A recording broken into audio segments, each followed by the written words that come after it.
Inside the Marathon Project, the podcast in collaboration with our partners at FloTrack, where we take you inside the stories of the athletes, organizers, and dreamers shaping this unique marathon experience.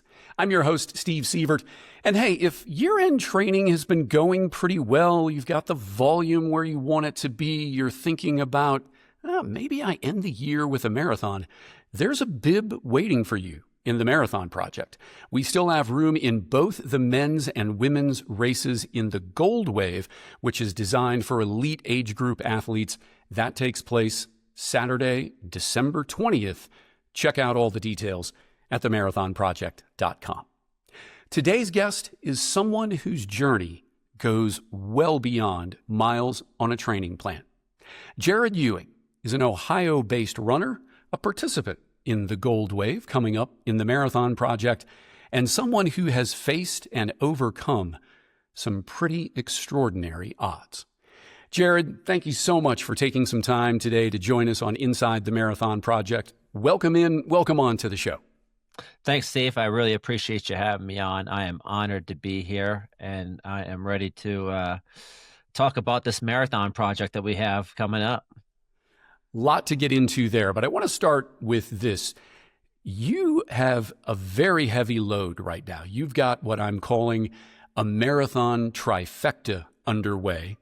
Just last month, Chicago. As we record this, New York is just a couple of days away. And then obviously you're going to round out the year in Chandler, Arizona at the Marathon Project. What led to this marathon a month close to 2025 for you?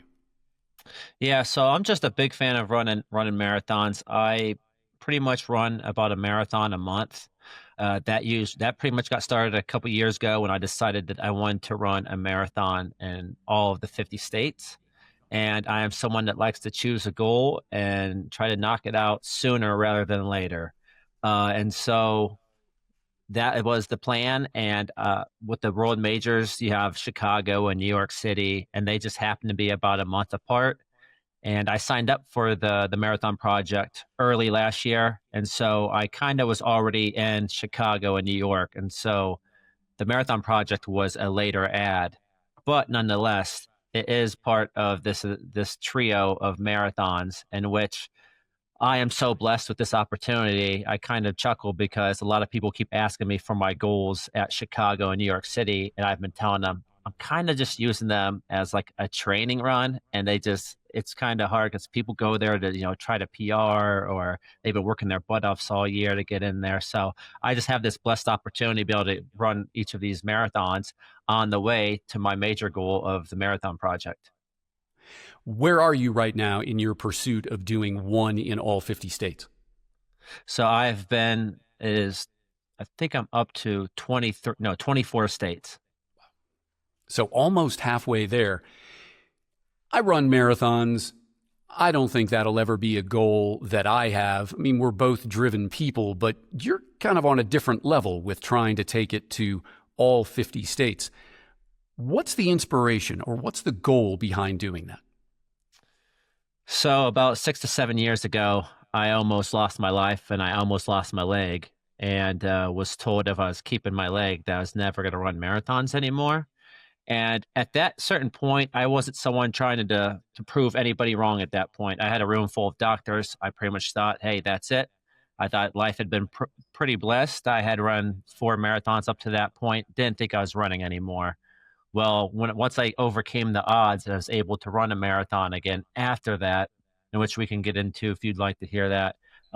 After I was able to do that, then I became someone who was like, hey, let's try to prove some people wrong. And how cool would it be to say, hey, I've ran a marathon in all 50 states after I was told I'd never run marathons ever again. That is showing them for sure.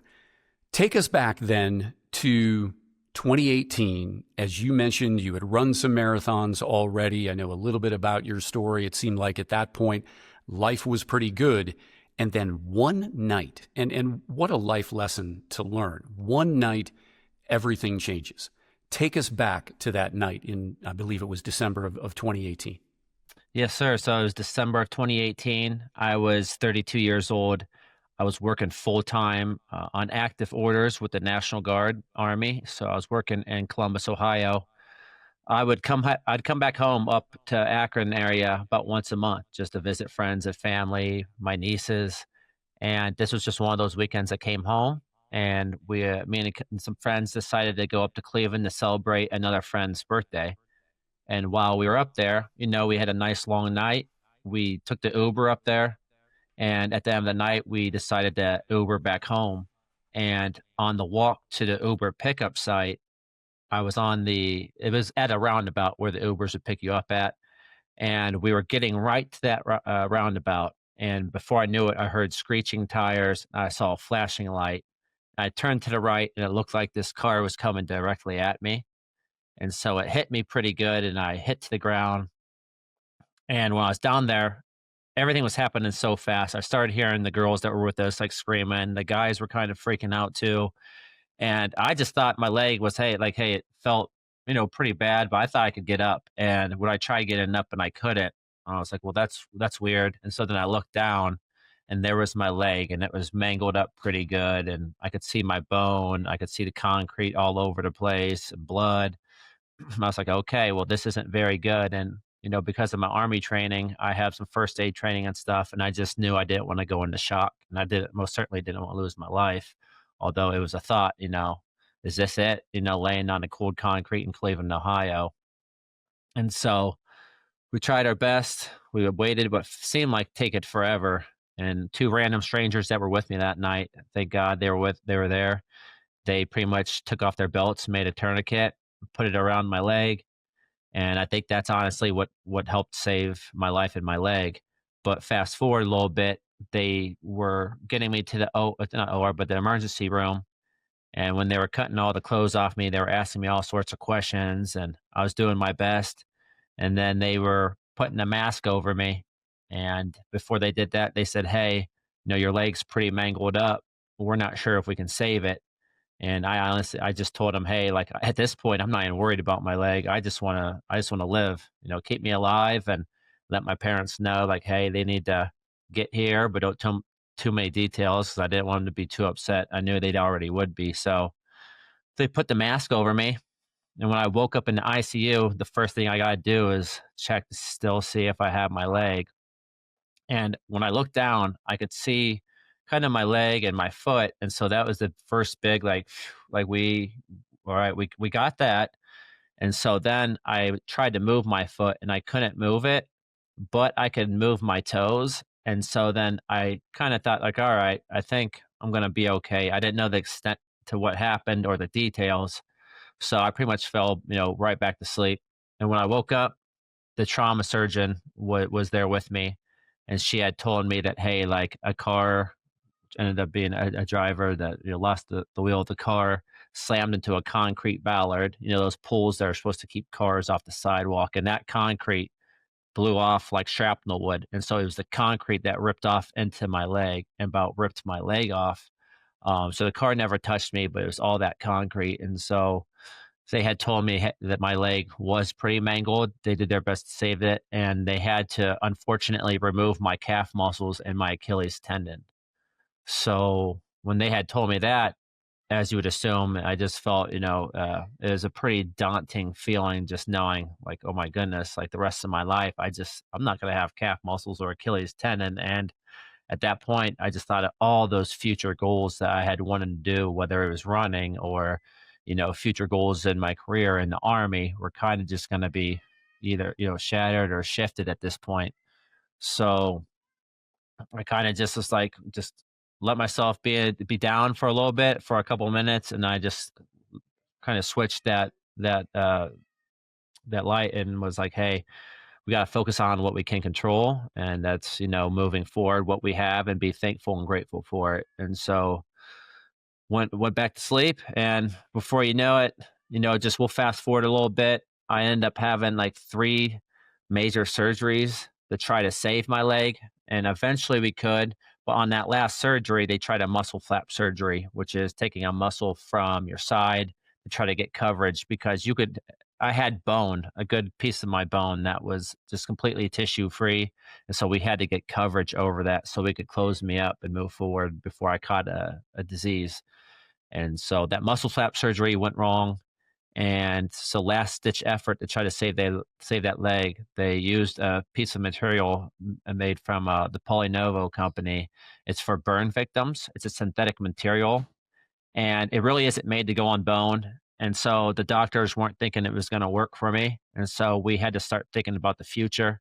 And there wasn't much. It was either try one of those muscle flap surgeries again with a couple other muscles and veins from the other leg, or it was amputate. And at that point, I was kind of just through a bunch of different surgeries, and I thought, let's just amputate if that's what it comes to. Let's save the other leg, save all the rest of the pieces of me, and let's move forward. And so, after a couple weeks, we checked down there in my leg, and fortunately, that material was working. So that was awesome. The doctors were very surprised along with me. And at that point, we knew we could save my leg, but then we had to make the decision, do I want to keep it? Should I keep it? Because we don't know what the future of my leg's going to be in my life. And so when I was sitting in that room with doctors, they were kind of just checking my leg out, seeing what I could do and couldn't do with it. And at that point, they had told me, like, look, uh, we know you're an active person, that you run marathons, you're in the army. And they said, we think, if you move forward with like a amputation, you can get running prosthetics and you can get back to being active and all of that. They said, but if you keep your leg, you're never going to be running marathons again.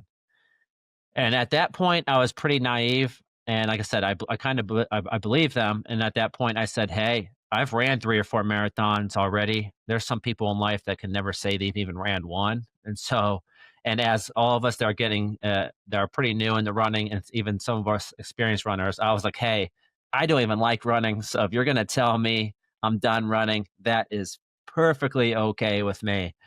And so I kind of just slept on it, prayed on it, and then I decided, let's just keep the leg, because in the future, if something goes wrong, I could always amputate it then. But I'd be thinking like, hey, if I amputate my leg now, what could I have done with my leg if I would have kept it? I've been wondering my whole life, what if? And I don't like that question or that feeling. So I decided to keep it. And after about 6 weeks in the hospital, 4 weeks in the nursing home, and then I lived with my friends in their living room for about 8 weeks, just kind of going through physical therapy and occupational therapy. As soon as I could drive, I found the YMCA, and this is when I was still using the walker. So I was using the walker. I would use the walker to get to my car, get out of there, get into the gym, and I just started moving. I'm just a true believer in recovery by movement, just moving around. Even if you're not using like that leg, like I wasn't, I could use all my other uh, limbs and everything else to kind of just get the blood flowing and get the muscles moved. And so that's what I did. I got myself to the Y, and eventually I was like, "Hey, let's get on that treadmill and go just do a quarter mile and get off." So that's what I did. And then from there, I just decided to get every day that I went to the gym, I would try to go a little bit farther. So that cliche saying, every day get a little bit stronger. And so that's what I did, and I would just go a little bit farther each day on that treadmill, and each day I was just, like, walking. This is when I was like, "Hey, walking's getting it done. I'm getting some miles done by just walking." And then I had heard of that, a walk jog routine thing that Jeff Galloway's big and known for, and so then I learned from there, like, "Hey, if I can jog some and then I can walk some, I can go a little bit farther and a little bit farther." So after a couple months, I could do 3 to 4 miles on the treadmill. And then I really started thinking like, hey, if I can do like 3 to 4 miles, maybe I can do 5 or 6 miles. And so just kept at it and kept at it. And before you know it, the doctor had cleared me to kind of go back to work with the guard, but on like lightweight duties. And by that time, I could do about 6 miles on the treadmill. And then I was lucky enough that, hey, once I got to my unit, they had told me, we're just going to allow you to go work out, do what you got to do for the first 4 hours in the morning. And then you can come back and do the job for about 4 hours. And so each morning I just got to work. I went to Ohio State's rec center and just worked on myself each and every day and try to get stronger, try to go a little bit farther on that treadmill. And before you knew it, it was September. I signed up for the Air Force Marathon 10K, and I was able to finish the 10K with my friend. I did a nice walk jog routine. So this is 9 months after the accident. And by that time, we had the Columbus Marathon coming up. And the Columbus Marathon is one of my favorite marathons. And so I signed up for the half marathon thinking, hey, I got about 4 weeks in between this 10K and this half marathon. If I can work myself each weekend, I can go a little bit farther. Maybe I can get to like 12, 13 miles by that time. And so the weekend before the Columbus Marathon, I did my own half marathon because I didn't want to show up and kind of just screw the pooch. And I was able to do 13 miles on my own. And I said, hey, if I can do 13 miles, maybe next weekend with the marathon, I can do 14 or 15 miles. So I changed my bib over to a full marathon, thinking, hey, I could stop going at like 16, 17, 15, whenever, just I can just give my parents a call. And so 1 week comes by, the Columbus Marathon, it's morning of. I show up, got some buddies with me that said that they do the half marathon with me. And so that was the goal, was to get to at least 13 miles, and I was able to do that. My two friends kind of gave me a big hug and a wave and said they were going to finish. I said, that's fine. I said, I've got to see how much farther I can go with this leg. And I texted my parents and said, hey, you guys might be picking me up sometime later. Just kind of keep your phones on you and stay ready. And so I just kept taking it 1 mile at a time. And, by mile 15 or 16, it did kind of feel like I was kind of running on some like glass or something down in that ankle. The ankle did not feel good at all. But after each mile, I just kept on asking myself, like, can I go one more mile? And the answer was always like, yeah, like this hurts, but I don't think I'm injuring myself anymore. But if I can walk more and jog less, I think I can go one more mile. And so I just kept that attitude, and I kept on going one more mile and one more mile. And before you know it, I was at mile 20. Before you knew it, I was at mile 23. And at this point, I was like, hey, this would be one heck of a story if I can finish this thing. Even if I got to crawl or I have to just walk the rest of the way, I'm going to finish this marathon. And that's pretty much kind of was my attitude. And by that time, I was probably only jogging like quarter miles and walking the rest of the mile, but that's what I had to do. And in 5 hours and 55 minutes, I was able to complete the full Columbus Marathon day. So that day. And so 10 months after they told me I was never going to run marathons again, I completed that marathon. Amazing, amazing story. And here you are nearly 20 marathons later. And not only are you still at it, but getting faster, which I want to get to in a moment, but so much to unpack and maybe pull a few threads on the story that you just shared. I want to take you back to when the accident first happened, and you're going through what I can only imagine are these peaks and valleys emotionally as you wonder whether or not you can save your leg, and then it swings to maybe amputation is the best course of action. What are the emotions that are going through your head at that time to ultimately make the final decision? Well, originally, just the night of the accident, I wasn't even sure if, I was even going to live. And I thought for sure that was the end of my running days. I mean, I'm talking about like when I was laying on that concrete and kind of just staring up at the stars, looked down at my leg. And, we oddly enough, I was thinking about those road majors because I had just started running marathons, and I was like, man, I'm never gonna get to that. And then I was like, well, I wanted to become, sergeant major in the army. I wanted to become possibly like a warrant officer in the army, and I just kind of knew having your legs was very important. And I just thought at that moment that was all over. But I always, at once I would have those negative feelings, I tried to shift my mind onto something else to get my mind out of that kind of that negative attitude in space. And so just moving forward, when they were telling me, hey, like you're never going to run marathons again and this and that, I kind of thought that's what it was. But I thought, hey, life's still going to be okay. I just got to shift my aim and adapt, and we'll just figure out something else to do in life and to put my energy at. And so that's really what I was deciding to do. And again, anytime I kind of felt bad, I don't know if this is a gift from God, but I'm able to kind of just feel in my feelings for a couple minutes and then just shift the switch. Because again, I've always thought just being in a negative attitude, a negative space, it's not going to help you out at all. There's nothing you can do about it. I'm never going to be able to get these calf muscles back. Then my leg's not the same. But again, I just have to be thankful and grateful to be alive, for one, and two, to be grateful for all the things that I still have and I'm still capable of doing. So again, not trying to keep my mind on things I can't control, but focus on the things I can control, which is my attitude and my energy and just kind of my life moving forward. And then when I had to decide whether or not we wanted to keep the leg or not, again, I just kept thinking, if I amputated it now, I'd just be wondering my whole life what would have came Right. of myself if I was to keep it. Moving forward, I could always amputate.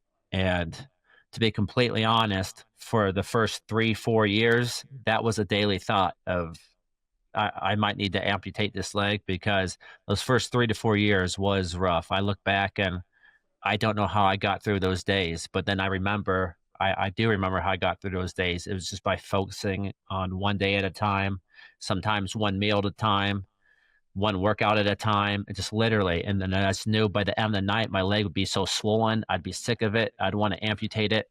But then I'd sleep, I'd wake up, and it wouldn't be as swollen, and it'd be a new day. The sun's rising, and I'd say, "Hey, let's tackle this new day."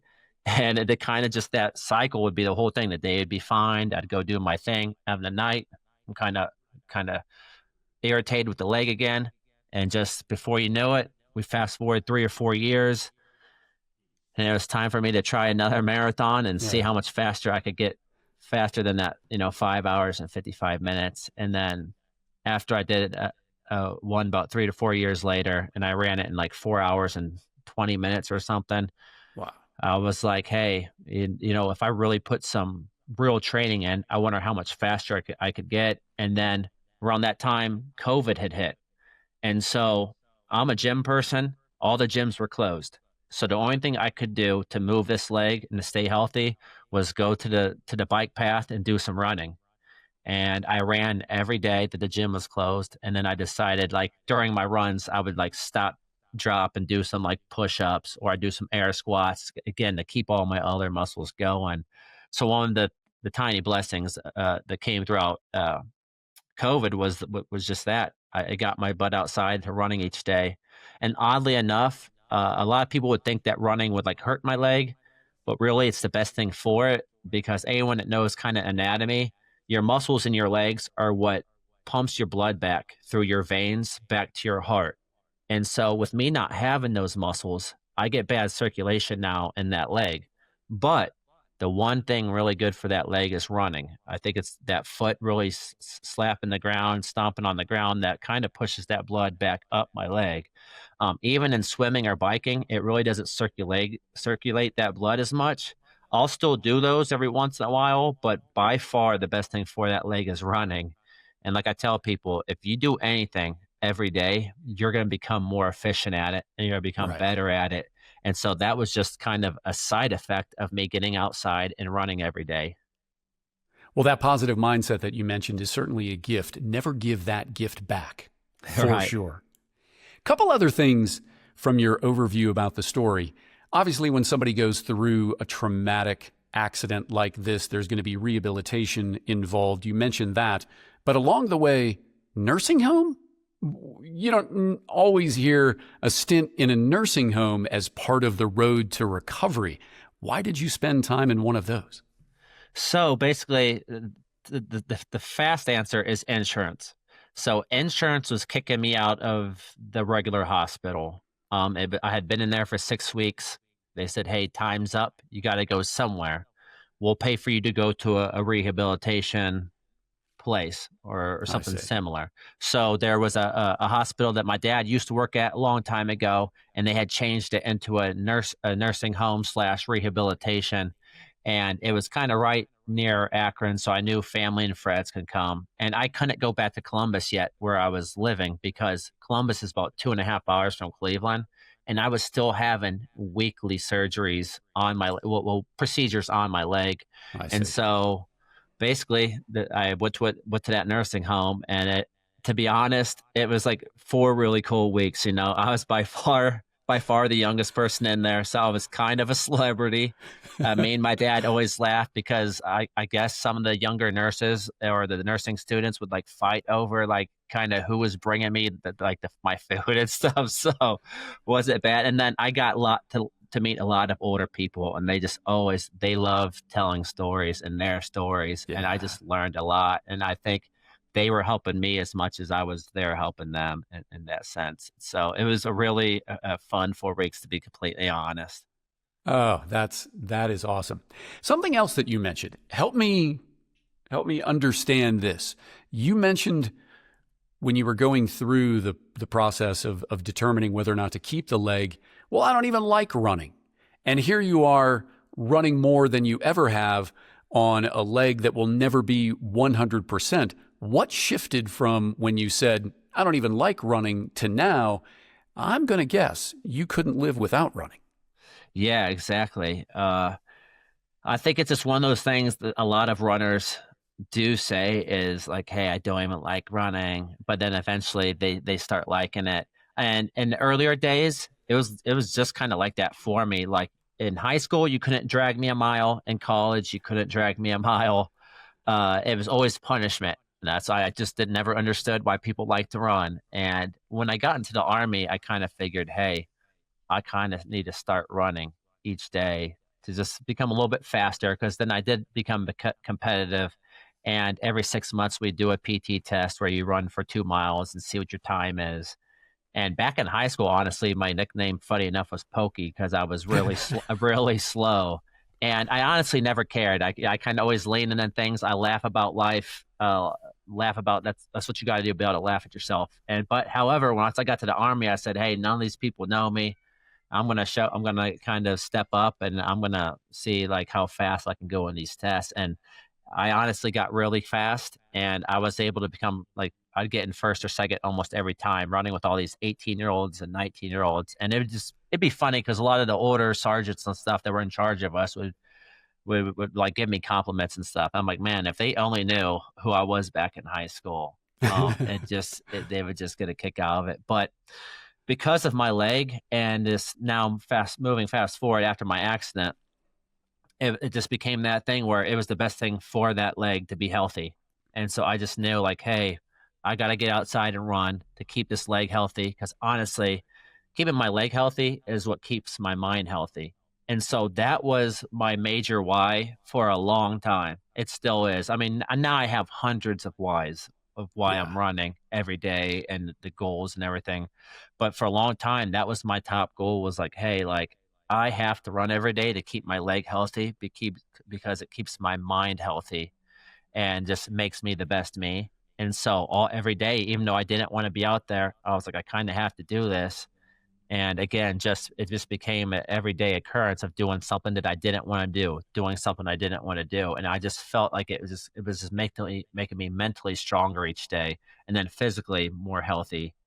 And eventually, fast forward to today, and it's like I still wake up just like, a lot of people, and I don't want to go out there and I still really want to go out there and run, but it's become such a habit now that it's very easy just to put on my shoes and go out there and do what I have to do. And then I have all these new goals and stuff that I want to be able to achieve. And I know first things first, I got to work on myself each day for those. From pokey to pacer. Yeah, there you go. That is awesome. That is absolutely awesome. Jared, what did you have to change about, and feel free to be as nuanced or detailed here as you need to be, but what did you have to change in terms of whether it was your approach to just how you were physically running in terms of the stride, or maybe even any compensation that you had to have for the leg, or the volume that were you able to put in, the mindset? Because make no mistake, and you've shared a lot of details so the audience understands, this was incredibly traumatic. And here you are now knocking out a marathon a month. What did you have to change to get from that point where you were decisioning about your leg to now today, where you're checking the box on a marathon? Well, just going through rehab, and for the most part, I wasn't going through rehab for a long time, to be completely honest. The doctor saw I was doing so well and just said, "Hey, you don't necessarily need a prescription no more to do rehab. You can kind of go do your own thing." And so to take it back a little bit, at Ohio State, my degree, was in nutrition, and I like to say I almost minored in exercise science because I took a couple of those classes. But I've always been interested in the body, eating healthy, and exercising, and anatomy. And so when my accident had happened, of course, everybody had questions like, "Hey, like when you start running and stuff, you're gonna have overcompensation and things like that happening." And so I told myself, like, "Hey, like that's probably true, but let's do our best to make sure that doesn't happen." I'm always a preventative guy. And so it's kind of like, "Hey, like one of those ideas of taking your weakness and turning it into your strength or into your superpower." I kind of just took that cliche saying and I was like, "All right, like this leg isn't going to be my downfall." A lot of people think it's going to be that, but it's not. And I'm like, I don't want to have overcompensation issues. So at the gym, let's really work out this bad leg. Like, sure, it's going to take a longer time to get it there, but let's make sure that this leg is built stronger than ever, just as strong as my good leg, if not better. So I'm not having none of these overcompensation issues or anything like that. And so when I go to the gym, I always gave that bad leg an extra couple more reps than the other one, even if it was less weight. But I was really focusing on that leg, focusing on my hips and in my core, because I know your core and your hips are very important to just life in general, not just running. And so I really focused on that bad leg, my core, and my hips. And you would work that out every day, that I was also getting on that treadmill and going farther and farther. And I think by having that mindset of, "Hey, let's turn this leg into like one of your strengths," I think that was able to propel me moving forward and to what I'm doing now. And I still tell people, with my leg and missing those calf muscles and Achilles tendon, of course, people always ask me, how are you running and this and that. And I tell them, no fault to their own, but if you really sit back and think about it, it's your hips and your knees that kind of do your running for you. Yes, your ankles are very important. They are what give you your speed. So with no calves and Achilles, I have really no functional ability in that ankle. That's why I run with the para athletes that are like below the knee amputees, because that ankle is pretty much useless. But I tell people I don't need that ankle to run. I do need it probably to like push off and run faster, but I don't need it to run. So I'm still able to move forward. And a lot of people don't even recognize that anything in my strides or anything like that, just from all the workouts and the running I've did in the past, and made that leg a little bit stronger. And so, yeah, so I tell people again about that disability. I don't think there's really a real stoppage on my distance. So I just ran a 100-miler back in July. Wow. And I feel like if I wanted to run 200 miles or 300, those ultras, that, yeah, it's going to take a lot of work to get there. But I think having this leg doesn't really hinder me from that as much as it does on the speed side. Because again, your I see. calves and your Achilles are playing a big part in that speed and that push off and that power. So that's where my curiosity really comes out. And that's a lot of my motivation these days is I want to find out how fast I can go. I want to find out how far I can go with this leg. This leg that I was told I was never going to run marathons again. Well, let's see how fast I can go with this leg, because there's eventually going to be a breaking point to where I can't get any much faster, but I still feel like I am, with the amount of work that I'm doing. And so I live based off curiosity and trying to see if I can do it, not caring if I fail. And that's it. That's a great lead in then to my next set of questions to talk about your participation in the Marathon Project next month. Why this race? Is that part of your pursuit to see how fast you can go? Yes, exactly. So I'm trying to get over that hump of running a sub 3 marathon. My PR is a 3:01. And I think and some change, 20 seconds, 30 seconds, something like that. And I was able to accomplish that kind of on my own, just running all these marathons. It took me about 10 marathons to break sub 4. And then once I did that, it was like, here we go. And I was able to just build confidence and get faster and faster. And so that 301 is, I ran that last December, and I just felt like I gave it my all. And, yeah, it was a good day, but also I kind of strained my IT band too. I left it all out there. But then when I saw an ad for the marathon project and saw that, I could work with Ben Rosario, I had heard of him before and knew of him and knew that he had worked with professional athletes and elites, and just knew he was a heck of a coach. I just knew, like, hey, for one, it'd be really cool to run in this marathon project because I get to be around other pros and elites. And for a lot of these marathons I run in, I don't really get to sit there and watch these people or meet them. And so how cool would it be just to be in their presence, to be amongst people like that? And then two, I am someone that is not shy to ask for help. A lot of people in this life are, but again, maybe call it a gift. I ask for help when I need it. I'm not a man that's too proud not to ask for help. And I just feel like I've been doing a lot of stuff kind of on my own and got myself pretty far. But I think by working with Ben, with a coach that's going a little bit outside my comfort zone, that's going to help me put me over the edge to run a sub 3, Lord willing. What was the key to move from, as you mentioned a few marathons ago, from just breaking 4 now to being on the cusp of breaking 3? What was the key to get there? I think just a high volume of running, to be completely honest, just kind of slowly but surely adding more and more miles each week.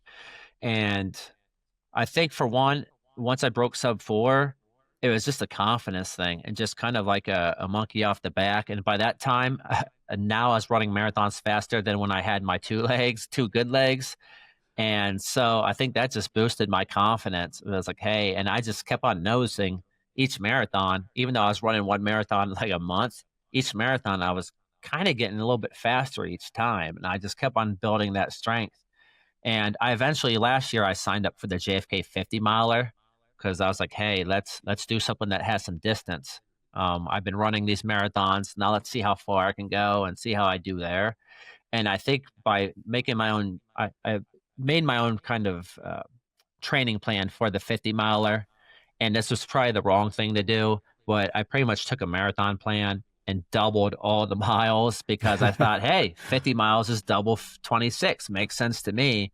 And lo and behold, I was running probably miles that like 100 milers were running and stuff like that. And so my volume got very high. And so I was still doing these marathons a month, and I was making really big jumps in those marathon PRs, PR in almost every marathon each month leading up to November when my 50 miler was. And so I think it was just mainly just the continued build and adding more miles. And then I'm big into recovery too. Recovery is huge. I kind of, like I said, I'm kind of a nerd when it comes to like eating healthy and doing recovery stuff and biohacking yourself and just doing everything you can. And I just know with me, I like to run every day because it keeps my leg healthy, keeps my mind healthy. And I just know if I want to run every day, I have to be recovered. They go hand in hand. And so I've just been focusing on recovery too, whether it's red light therapy or using a sauna or those boots that go over from your hip to your feet to kind of circulate your blood, which is good for my bad leg anyway. And so again, just I think with the high volume training and recovery, that's what kind of helped get me to where I'm at now. How has Ben changed up your training? Oh man, so I've been adding speed days, which I completely loathe. Those are things, as much as I enjoy kind of doing hard stuff and suffering a little bit each day. I will say that speed days and like quote unquote like track days, I've always known. I've seen other marathoners do it and friends, and I'm always like, yeah, I should probably do that. But I typically don't do that on my own. I kind of just resort to just another zone 2 day or something like that. But I am very good at, if I have a coach or somebody holding me accountable, I'm not going to let them down. If they add that and tell me to do it, I'm going to do it. And so with Ben, he's been able to kind of change up my training, and there's some out of the box stuff I've never even thought of. And just using words like fartleks and strides and stuff like that, words I had heard before but I never quite used. I'm able to learn all those words now, and I'm able to add all that into my training. And he's did a real good job, because it does my own training. It would get monotonous. Just kind of just, oh, we're going for miles, these miles each day, these miles each day. But some of these runs has been having me do, they're kind of fun. Some of them get me out of my comfort zone, which is amazing for me, and I know that. And a lot, again, it just kind of breaks up the monotony. These longer runs too, there's always some sort of specific paces I've got to hit, and so it makes it pretty fun. Yeah, speed work is a special kind of suffering. No question about that. What would it mean to you to break 3 hours next month at the Marathon Project? Man, well, for one, that's been a goal of mine for about 2 full years now. So again, I tried it last year and was unsuccessful, but it would just mean a lot to me. It just mean the world. It just, again, something that I feel like is on that teetering on those possibilities, impossibilities, especially for someone with my disability. And so I just would like to achieve it, and it would just keep on stacking on top of the things I've already done. And just, I always tell people, you really can do anything in this life if you put your mind to it. And I know it's very cliche, but a lot of times you don't get told, but you're going to have to work your butt off. There's going to be a lot of failures. There's going to be a lot of days where you don't feel good. You're going to be sweaty. You're going to be, bloody, all that fun stuff. And so, but if you can get through all that, and you can continue moving forward and persevering, you can do anything you put your mind to. And I learned that when I ran that first marathon 10 months after I was told I'd never do it again. So this would just be something else to kind of stack on my resume, and just to be able to prove that to everybody else. And it's not really even to myself what I can do at this point. I have nothing to really prove to myself, but I just like having these impossibilities come true so that I can share these with everybody else that's ever prayed for me, or counted on me, or supported me. And again, I have nieces and nephews, and I just like continuing to tell them, if you believe in yourself, you can do anything. And I like trying to set an example for them.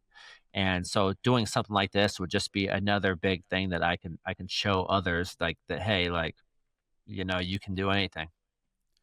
Yeah, out of everything that you shared today, the 10 months to make it to a marathon starting line after the accident is just extraordinary. You've obviously built something very powerful in your, I'll call it a comeback story. And the other thing is, you've been very open about sharing your story, not just on our podcast, but on a number of podcasts. There's been a documentary that's been produced about your road to recovery and this marathon pursuit. How does it feel to be an inspiration to others? It's surreal, but it does feel good. It makes me feel like everything I'm doing, it was meant to happen. Like nothing that really bad happened to me went in vain. And so, I've always kind of tried to always be on the positive side of things, and always wanted to turn negatives into positives. I've wanted to inspire people. I had lower back surgery probably like 12, 13 years ago. I hardly bring it up because it's not as epic as this leg story and comeback. But even then, that happened early in my military career, and I thought I was going to get medically discharged. But I wanted to stay in because I felt like, hey, if I could overcome this lower back surgery, I could prove to all these other younger soldiers, like, hey, like you could do things, hard things, and you can come back and you can continue pressing forward. And so I've kind of always had that mindset of, hey, let's turn my downs into positives and let's inspire some people. And especially with this leg and my that most recent comeback story, it's kind of just surreal. But I just feel like it's my purpose now. That everything in life happens for a reason, and God has a plan for me, and I think this is it. I wholeheartedly believe it, and so everything I do, is kind of just a part of that purpose and that reason. And I'm just, I tell people all the time too, I think we all have stories. Every single person has a story. We all eventually learn the same lessons, whether some people learn them before, sooner or later. But also I think we're meant to go through these obstacles so that we can overcome them and so that we can share them to help others get through their problems, even if they're different stories. And so that's why I'm always so willing to share my story too. One, it probably is therapeutic for me to talk about, but two, it's really just to kind of allow others to kind of think about their obstacles, how they can overcome them or how they have, and just opening them up to be able to share, not feeling too down and having them feel vulnerable enough to share their stories. Because again, I think as the world hears more and more stories, I don't think we can get enough of them.